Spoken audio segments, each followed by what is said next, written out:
Another Amy Reed's home cooking video. What we're going to make today is Spaggy Bol, spaghetti bolognese. And what I'm going to do very quickly is just show you a very easy way to chop vegetables very finely. This is a bit of celery, obviously, and all you do is make cuts in. It doesn't matter if you miss a bit, as long as you get it cut nicely, so that you can now very quickly cut it very fine. Always thumb out the way, knuckles, so you can't cut yourself. And then you just simply rock the blade backwards and forwards on the board, keeping the blade on the board, and just push this through, keeping your fingers out of the way for obvious reasons. You don't want any nail or any finger in your spaghetti bolognese. So that's briefly how you chop a piece of celery. And as you get more confident, you can go faster and faster and faster. When you get to the end where it's not being cut, you go back to it and do the same thing again. As I say, as you become more confident, you can chop a lot more quickly. But don't get so fast that you cut your finger off. And that's a piece of celery done.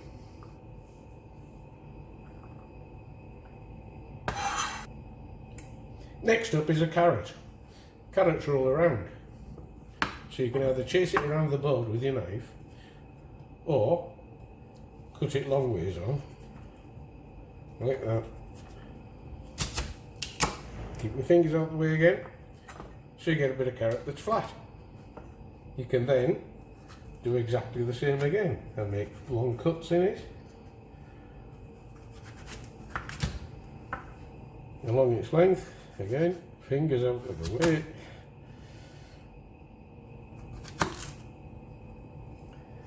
And the same deal again, fingers out the way, rocking action, just pushing the carrot through. You can push it through from the end with your thumb if you want, as long as your fingers are always pointing out the way. Rock it backwards and forwards on the board, and ultimately you will end up with a piece of carrot that's in little pieces.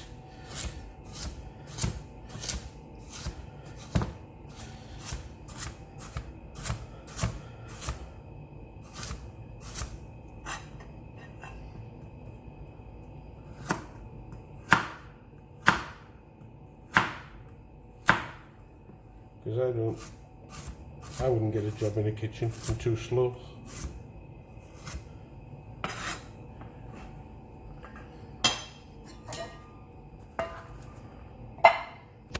And an onion. Same deal. Cut it in half. Makes your life a lot easier.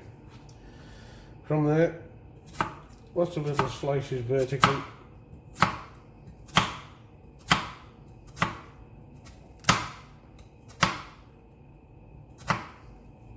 And if you want to, you can even go up the trouble of cutting through it this way as well a little bit. Doesn't really matter because we're making bolognese sauce, but if again, fingers out the way, thumb at the back, and an onion will automatically chop itself into nice little pieces in that shape. When you get to the last bit, chop it that way.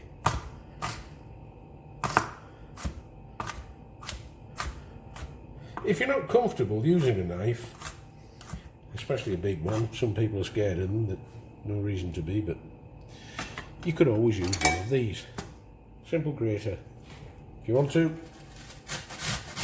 just grate the onion, and the carrot and the celery will do the same thing.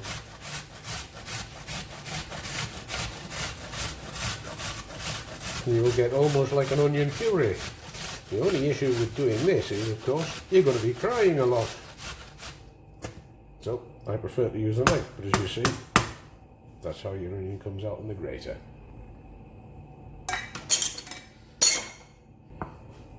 And I'm going to say, there's the And there you have it. That is the holy trinity of vegetables. The French call it a mirepoix, and the Italians call it a soffritto. So carrots, onions and celery are the base for many, many dishes. The idea is you cook them gently, so you don't brown them, you just want to get the sweetness out of them all.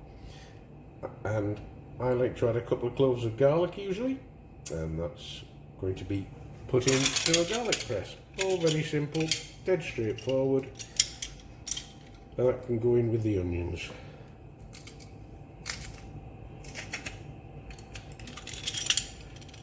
But this is the base for so many Italian sauces, and it's a very good start for a lot of French dishes as well. Now, as I promised, grating an onion is going to make you cry, isn't it, Amy?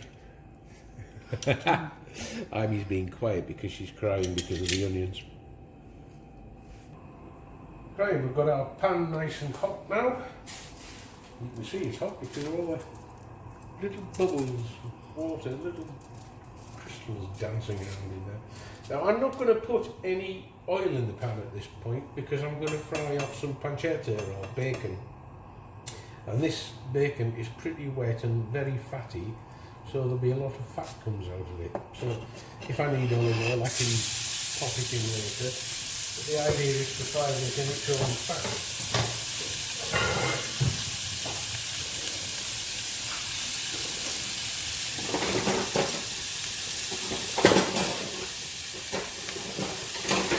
Now what I'm doing here is just frying this off in its own fat, and the fat will come out of the meat.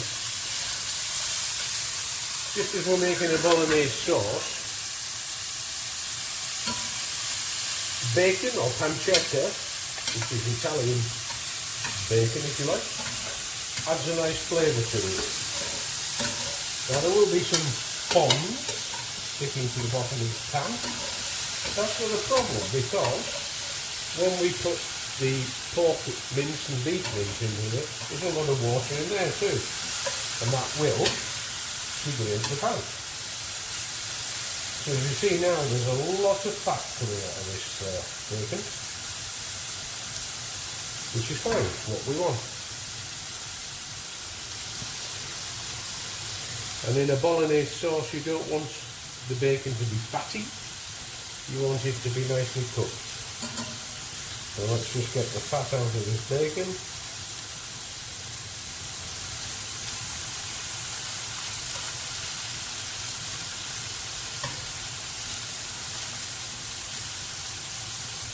As you can see, it's not sticking anymore because of the water and the fat that's coming out of it.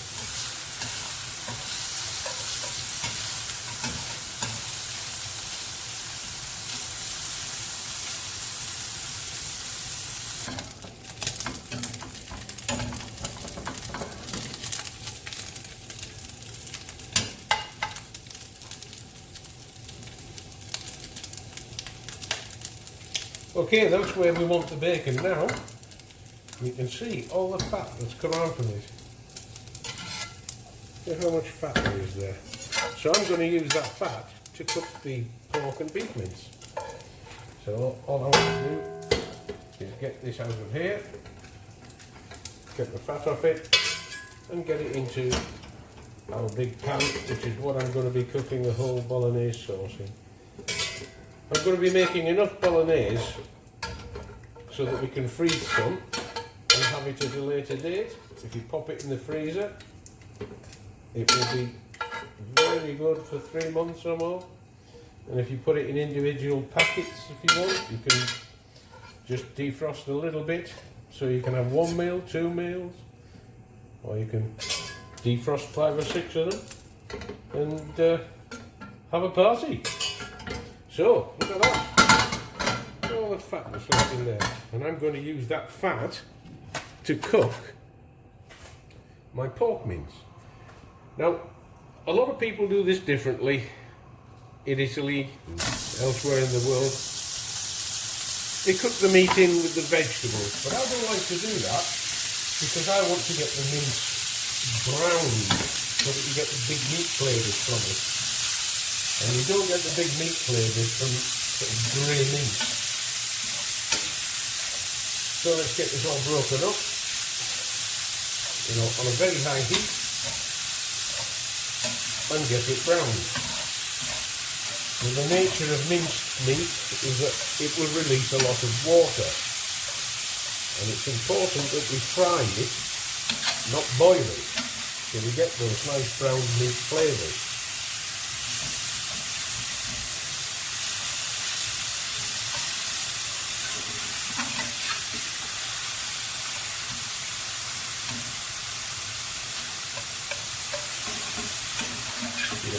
Mix around, get it all separated so that we've got nice individual pieces of pork mince.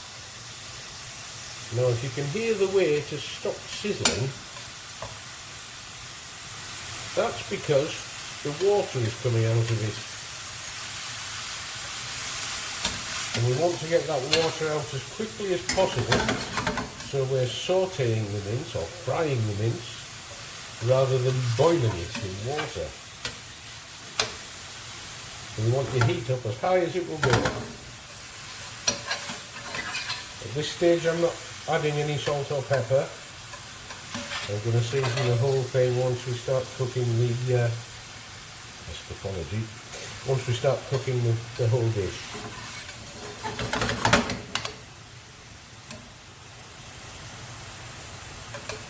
Now, what you can hear at the moment is the sound of it boiling. You can see the water here, look. That's the mince boiling in its own water. Not good. We want that off as quickly as possible. So we leave it on a very high heat until we get the sizzling and the browning effect.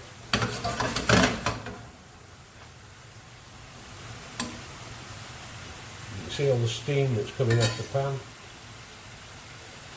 And the sound will change when all that water has boiled away. It will start to sizzle rather than bubble. But as I say, this is just something I like to do to get the meat flavours into the sauce. Okay, now you can hear, I hope, that that bubble has turned into a sizzle. Crackling and popping. And you can see that the mince is starting to go brown in places. That is exactly what I want. I want this mince to go brown. And if it does stick a little bit to the bottom of the pan, don't worry about it. That's all flavour that we're going to use later on.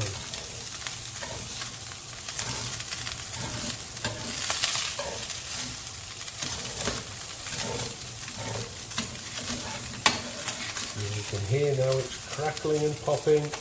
That means the mince is browning now, and you can see the colour change. So now that's starting to brown nicely, and we got rid of all that water. That goes into the pan, into the big casserole pot.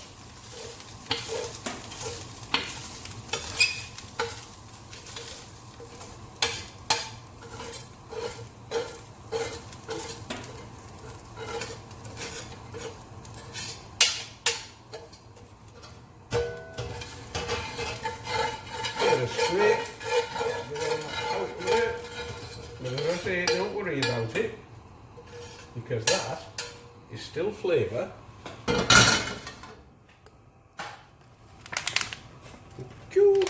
And watch what happens when we put this beef mince in.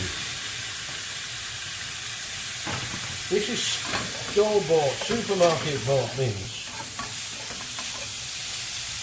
So this will be full of water because water is heavy, and they can charge you a lot of money for selling water. You've got to love supermarkets. So once again, we want the pan nice and hot, keep the heat in, and sear this mince off until it browns nicely.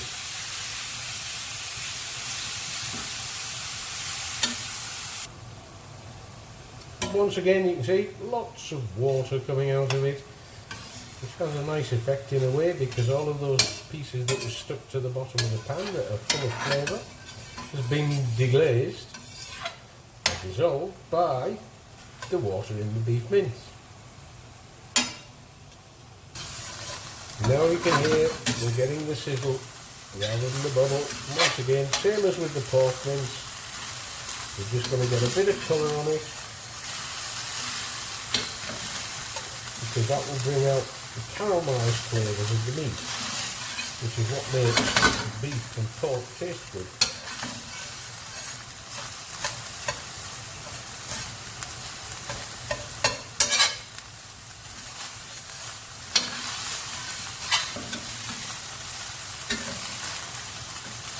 Nice high heat on the pan all the time. And again, don't worry too much if it sticks, because we're going to get all that flavour back again. It will not be able to escape. This is not how most people would make a bolognese sauce. I understand that, because they just generally throw everything into the one big pot like this one and let it cook away. But I like to do this to get the flavours out the meat, and I find it makes the bolognese sauce much deeper and much more flavourful. So now that's there.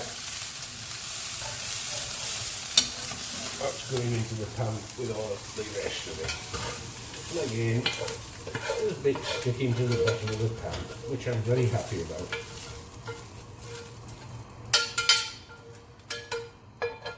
Now, if you stay with me on the pan, what I'm going to do now is turn the heat right down to minimum, because I'm going to use some olive oil. And olive oil doesn't need to be too hot, because it doesn't like to be a very hot oil. It has a low smoking point and you can burn it. So, staying with that.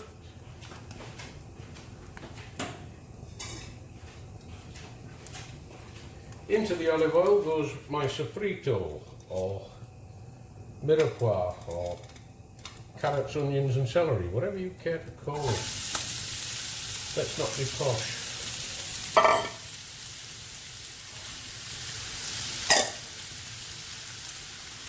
As you see, that was a lot. Because it is, we're making a lot. But it will cook down. And it will reduce in volume. Now again, we will get all those flavours that are stuck to the bottom of the pan as the sofrito sweats. You don't want to brown it, you just want it to sweat and cook down gently in that olive oil. And then all the sweetness of those vegetables will come out.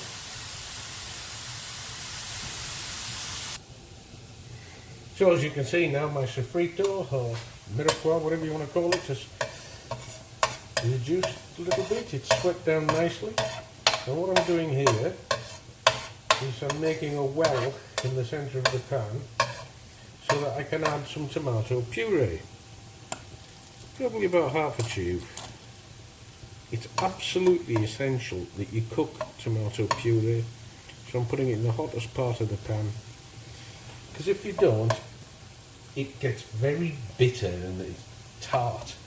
And it's not a nice flavour.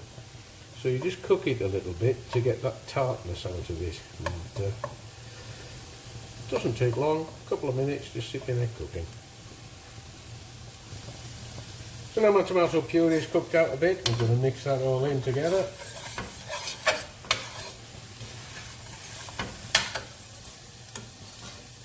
And there's my sofrito with the tomato puree cooked into it. The order you do this in, I think it's important. A lot of people don't, they just pile it all in and it seems to come out fine. So maybe I'm making too much of a deal of it, but this is the way I like to do it. And this is the way Amy likes to eat it, so that's good enough for me. So, there we have our sofrito. What I'm going to do now is take the sofrito out of the way and bring it on big pan, on big stove. Whoa, that was a good shot. And we bring that into the equation. I now need something else to get this out of the pan. That will do. So all that goes in there. As you see, there's nothing left stuck to the pan.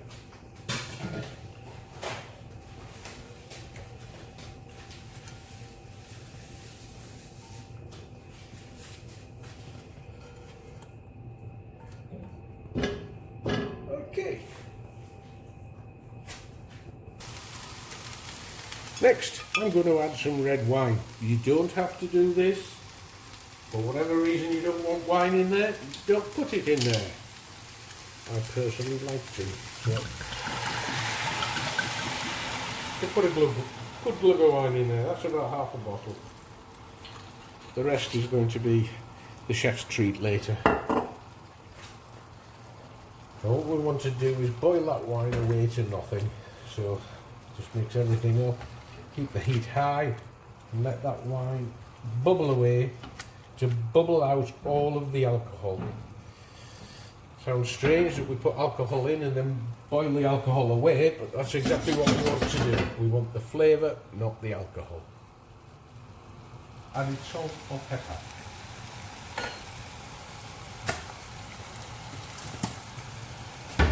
Okay, as you can see now, that red wine is just reduced to a syrup. There's no smell of alcohol at all whatsoever.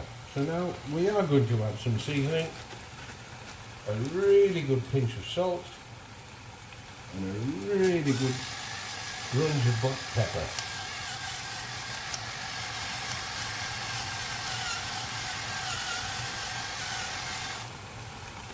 And we mix that up. Mix number two. I wonder if he's copyrighted that phrase. Do you think? If it's copyrighted, my apologies, Lasagne Bolognese. It was meant as a compliment. And also, because I'm British, I'm not going to put soy sauce in it, that's for sure. What I am going to put in is some lean perrins, because lean perrins and tomatoes go together beautifully. So it's lean perrins Worcestershire sauce. We just put a little bit of that in. Just gives it a nice flavour. And now we have a choice. We can either put tomatoes or passata. In this case, I'm going to use passata. You just put a whole parcel of passata in there. So what is that? 500 grams of passata. Give it a good mix up.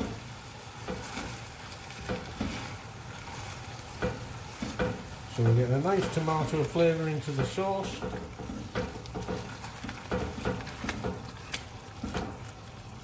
And what I'm also going to add is about, same again, 450ml, 500ml of beef stock. You can either make your own beef stock or cheat, like I've done, and use no rich beef stock pots. So that's a rich beef stock that's going in there. Give it all a good stir together.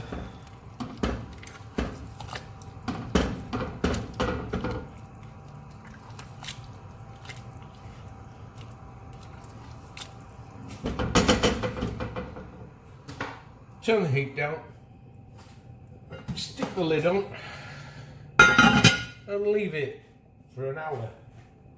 Bye for now. That hour went quickly. That's because it's not an hour. It's because I forgot to put the herbs in. So what we want is a good handful, like that much, and that's wild oregano. This is the pizza flavour. This is the Italian food flavour. So we want a good handful of oregano in there like that. And also, we have some fresh herbs.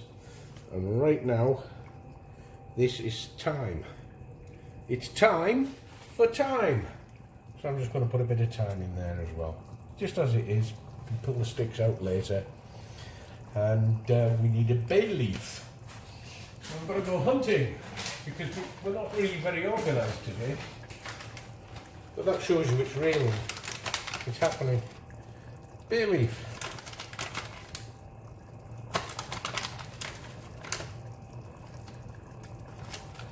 That should be enough. Especially the one that burns your fingers. That's the only one that's worth having. There we go. So, now,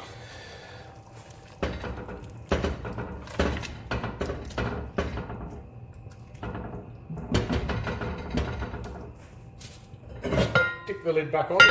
This time we do leave it for an hour, unless I've forgotten something else. So after an hour, the lid will be hot, so be careful. Lots of water in there from the steam. Let's have a taste. Give it a good stir. Oh, that's looking nice. The vegetables nice and soft. You see, I've moved it to another ring because I want it to be on a cooler, a lower heat. I don't want it to be too hot.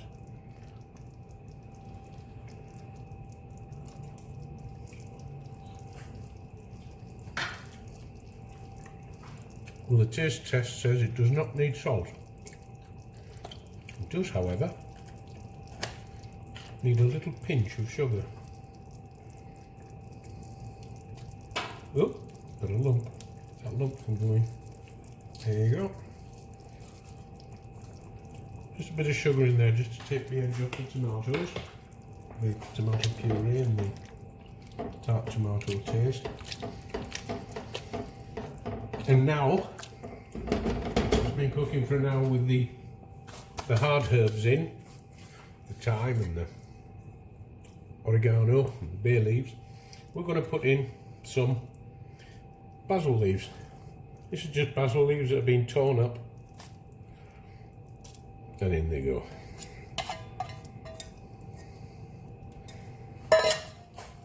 They will just give a nice flavour to the sauce, a nice floral flavour. You see there, that's what's left of our thyme. And come out. Just give it a good stir. I'll leave it for another 30 minutes or so. You can see now all the carrots are softened right up. And it's getting very close to being able to use. And now, whatever you want to do with this bolognese sauce, it's like a ragu. You can do all kinds of things with it. You can use it as a spaghetti bolognese. You can have it with penne or conchiglie or any kind of pasta you like. And it is absolutely fantastic in a lasagna, because you see, it's not all mushed up to nothing. It's still got body to it. So we know we've tasted it. It's good for salt, a little bit of sugar. Everything's hot to trot in another 30 minutes. So we'll come back in 30 minutes time. Okay, right. I'm going to make some final adjustments to this. I'll leave that lid off for now. And I'm going to add something that adds a lot of flavour. This is Parmesan cheese, Parmigiano Reggiano. And we're going to put a lot of that in the sauce. Not just over the top when the spaghetti's on the plate. We're going to add it to the sauce to give it some body and creamy texture. So we want a good grating of Parmesan in here.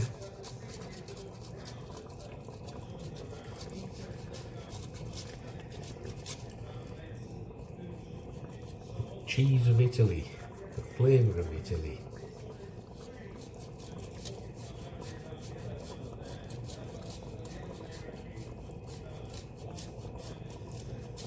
So I've probably got about 30 grams of Parmesan in there now.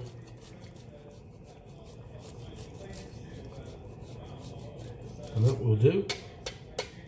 We can always add more if we need it later. Give it a stir, and if you watch, you'll see the sauce change texture and colour. Do you see the way it's creaming up there now? I'll add those guys out. So bay leaf. There's some of the thyme stalks. They can go out now. And as you see, the basil is just about completely melted in there.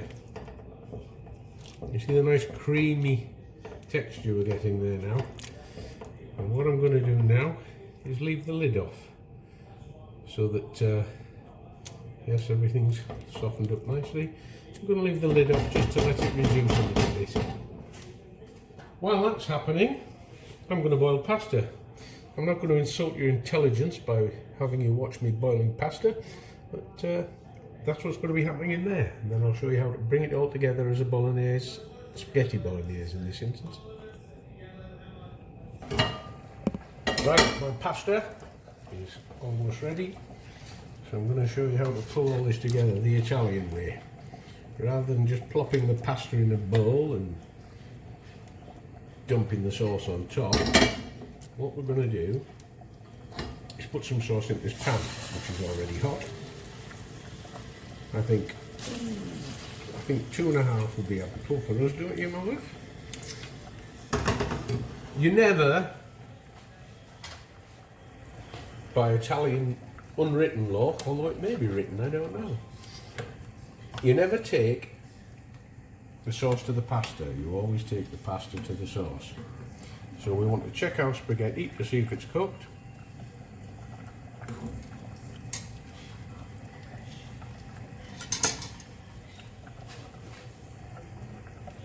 Which it is, that's nicely al dente. That's just nicely al dente. Don't worry if a little bit of the spaghetti water goes into your sauce, because that will help thicken it and give it a glossy texture.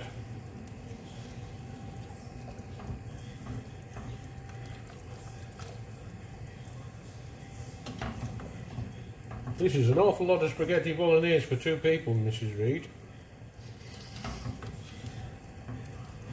Amy Reed's home cooking makes you very fat.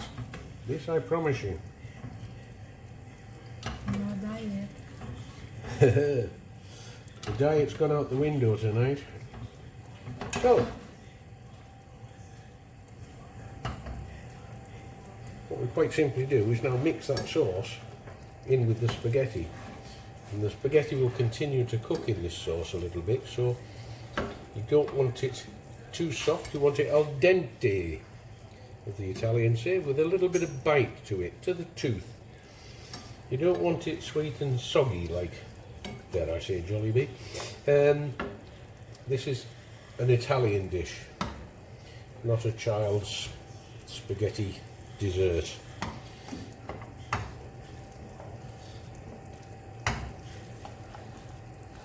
Put all the sauce into the pasta. And you can see there now,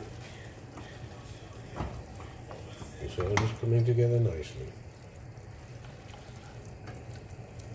The pan's on a very low heat just to keep everything warm. Don't want it to go cold on us, that wouldn't be good.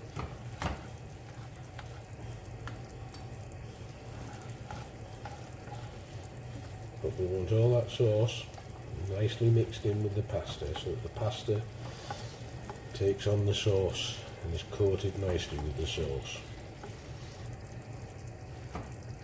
We can always add the leftover meat, if there is any in the pan, onto the top to make sure nothing goes to waste. And now we're going to plate that up. And there it is, nicely placed in a bowl. And now we're going to throw the confetti at the bride and give it a final dusting of snow with Parmesan Reggiano to whatever you like. And that's it, spaghetti bolognese. Bye bye now.